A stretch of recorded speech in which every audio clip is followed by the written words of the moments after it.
Bonjour chers élèves, comment vous allez? J'espère que vous allez bien. Alors, on se retrouve aujourd'hui encore après quelques moments d'interruption dû à la fête du Ramadan.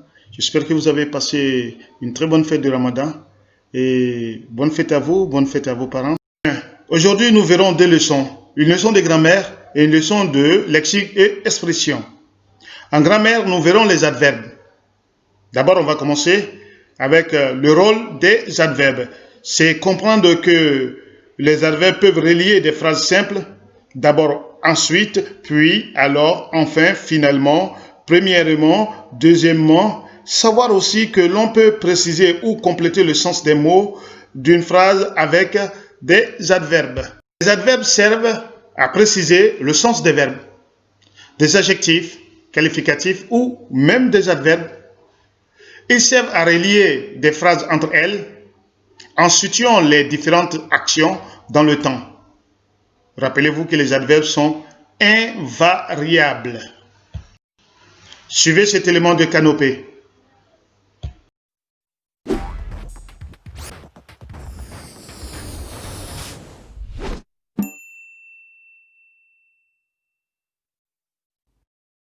Et voici encore une journée ordinaire pour Super Alfred. D'abord, Super Alfred porte les courses de sa maman. Puis, il aide sa mamie à traverser la rue. Enfin, il sauve le monde de la menace du grand Poulpox. Ben oui, tu as beau être un super-héros, tu ne peux pas tout faire en même temps, Super Alfred. Mais heureusement qu'il y a les adverbes pour t'aider. C'est la vérité. Sans les adverbes d'abord, puis et enfin, tu n'aurais pas pu enchaîner tes missions. Tu veux en savoir plus? Alors, écoute un peu ça. Super Alfred est très beau, il est trop fort et il vole rapidement comme un oiseau. Très, trop et rapidement sont aussi des adverbes. Je vois. Tu ne comprends pas. Si je dis Super Alfred se bat courageusement contre l'horrible Poulpox. Choisis le bon adverbe si tu veux t'en sortir. Très bon choix! Super Alfred se bat toujours courageusement contre l'horrible Poulpox. Tu comprends mieux maintenant? Un adverbe est très utile. Il peut préciser le sens des mots, des adjectifs et même des autres adverbes, ou relier les différentes phrases d'un récit. Et il s'écrit toujours de la même façon. Il est invariable. Alors à toi de jouer maintenant. À la poursuite de Poulpox, Super Alfred traverse un lac de feu. Traverse habilement un lac de feu. Puis, téméraire, il se glisse dans le tunnel aux araignées. Puis, très téméraire, il se glisse dans le tunnel aux araignées. À la sortie, il se retrouve nez à nez avec Poulpox et l'affronte. C'est bien ça! Et l'affronte victorieusement. Bravo, Super Alfred! À bientôt pour de nouvelles aventures dans le monde merveilleux des adverbes avec le plus grand des petits héros. Le plus grand et le moins adroit aussi. Bien. Après le rôle des adverbes, voyons les adverbes de temps. Comprendre que les adverbes de temps modifient le sens d'une phrase. Appréhender le rôle des adverbes de temps dans l'organisation logique d'un récit. Savoir qu'ils sont parfois facultatifs et déplaçables. Connaître l'orthographe de quelques adverbes de temps. Aussi, il faut savoir repérer les adverbes de temps, organisateurs du discours, comprendre que la suppression d'un adverbe de temps modifie le sens de la phrase. Il faut aussi comprendre que l'on peut substituer un adverbe de temps à un autre pour nuancer le sens de la phrase ou pour en changer le sens.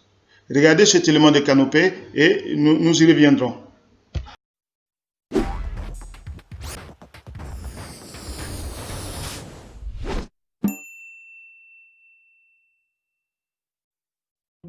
Super Alfred?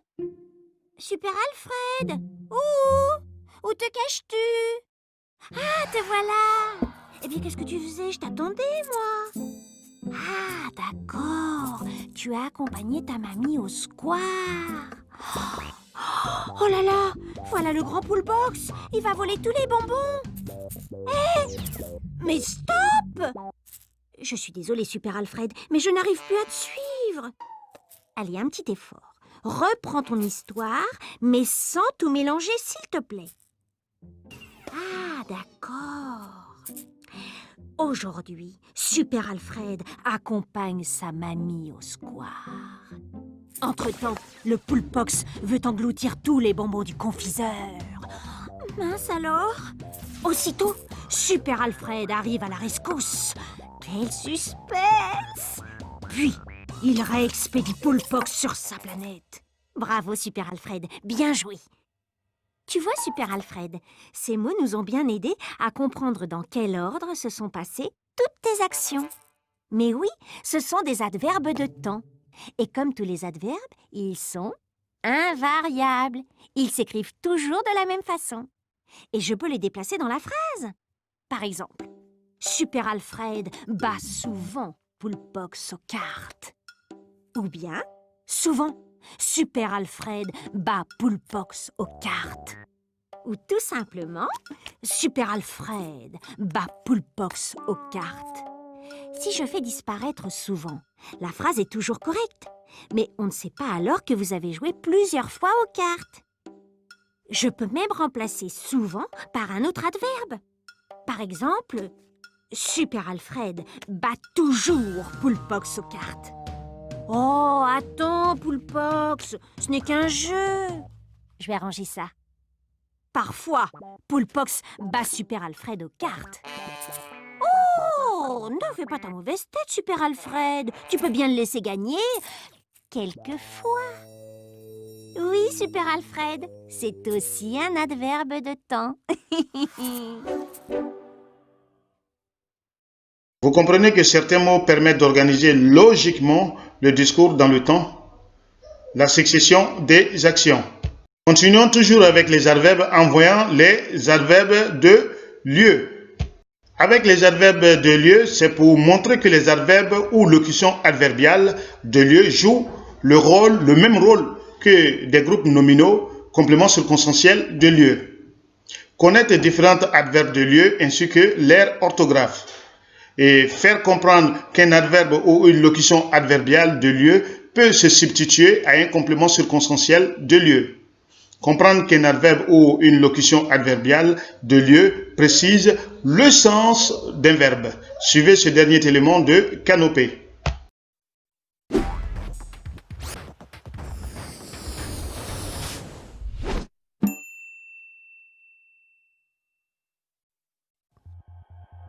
Du fin fond de l'espace intersidéral surgit le plus grand des tout petits héros.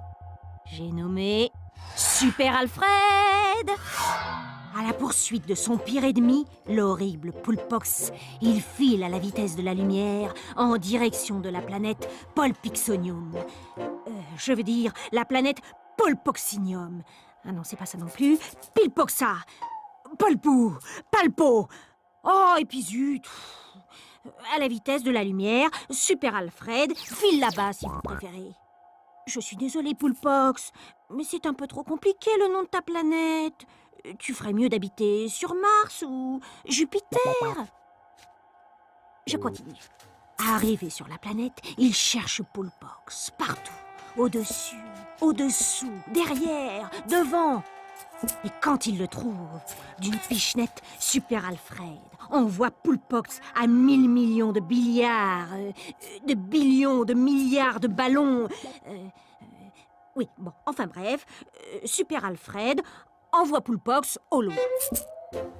Bravo, Super Alfred! Tu l'as cherché dans plein d'endroits différents. Eh bien, tu sais quoi, Super Alfred? Tous les mots dans cette boîte sont des adverbes de lieu. Oui, au loin, c'est quand même plus facile à dire que à 1000 milliards d'années-lumière dans le cosmos. Oh! Je l'ai dit sans me tromper cette fois. À bientôt pour la suite de tes aventures. Bien, voilà les exercices à faire en grammaire, la leçon d'adverbes, les adverbes. Alors, vous allez envoyer ces exercices par écrit également sur le groupe CE2 Courage. Juste après la leçon de grammaire, nous allons voir une leçon de lexique et expression, les arts. Alors, chers élèves, vous prenez votre livre de français, apportez des mots, page 176, les arts. L'objectif, c'est de vous permettre de connaître et de savoir utiliser les mots des arts. Vous écoutez attentivement la lecture. Ensuite, vous pouvez faire une lecture silencieuse si vous voulez à la maison, ou vous pouvez lire à haute voix. Cela dépendra de vous. Mais écoutez attentivement. Keith Haring est un dessinateur, peintre et sculpteur américain des années 1980. Petit, il dessinait des bandes dessinées. En grandissant, il a continué ses dessins et s'est intéressé à l'art des rues, notamment les graffitis. Dans ses dessins et ses peintures, Keith Haring a souvent dessiné des personnages empilés les uns sur les autres qui semblaient réaliser une étrange chorégraphie. Peut-être s'agit-il d'une danse, un art auquel il est très sensible. En effet, il a été très influencé par les musiques et les danses de son époque, notamment le hip-hop, qu'il écoutait souvent en travaillant dans son atelier. Il a aussi créé plusieurs sculptures représentant des danseurs de capoeira, une danse brésilienne. Bien, après la lecture du texte, vous écoutez attentivement les questions que je vais vous poser, question 1, question 2, question 3. Et là, vous allez répondre oralement sur le groupe CE2 Courage. Les questions 4, 5 et 6, c'est par écrit. Vous allez écrire et m'envoyer ça sur le groupe CE2 Courage également. Alors, vous écoutez. Question 1.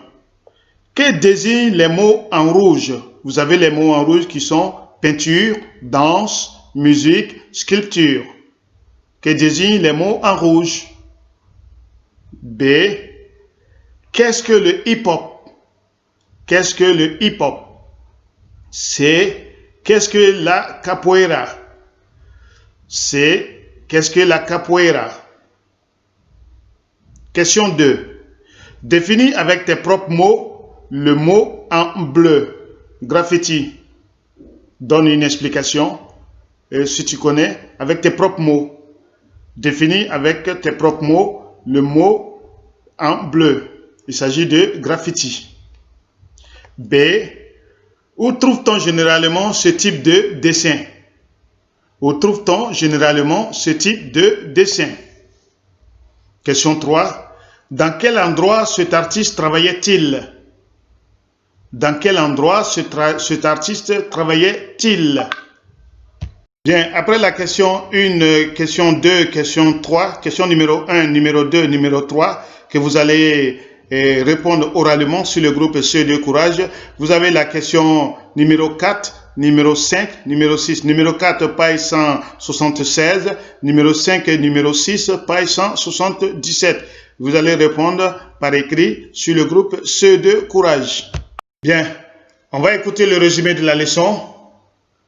L'art est l'ensemble des activités humaines ayant pour but la création d'œuvres. Keith Haring a été très influencé par les musiques et les danses de son époque. Pour parler des arts, il faut utiliser des mots précis. Les types d'art, la sculpture, la peinture, la musique, la danse, la photographie, le cinéma. Les artistes, le danseur ou la danseuse, le sculpteur ou la sculptrice, le cinéaste ou la cinéaste, le peintre ou la peintre, le photographe ou la photographe, le musicien ou la musicienne, les techniques, le modélage, le ballet, l'aquarelle, l'opéra, le long métrage, les outils, la caméra, le chevalet, les pinceaux, les pointes, le burin, la partition. Alors, chers enfants, n'hésitez pas à faire le résumé si vous le voulez, si vous le pouvez aussi. Et si vous ne pouvez pas vous copier la leçon, la partie jaune de votre livre, page 176, dans votre cahier de français, et lexique et expression. Merci beaucoup d'être resté attentive à ces deux leçons.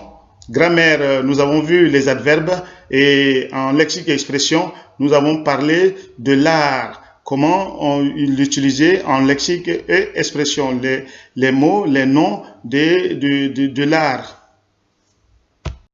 N'oubliez pas la visioconférence de jeudi, c'est-à-dire demain. Demain, on aura une leçon en direct, les nombres en mathématiques, bien sûr, les nombres décimaux. Et nous allons essayer de voir cette leçon en direct. Et j'espère que vous allez participer, vous serez nombreux. N'hésitez surtout pas à informer vos amis de se connecter sur Zoom à partir de midi. À partir de 12h jusqu'à 13h, nous aurons 1 heure de leçon sur les nombres décimaux. Merci et surtout, prenez soin de vous. Merci beaucoup, chers élèves, et merci également à vos parents. Restez toujours courageux. Je vous aime. Merci.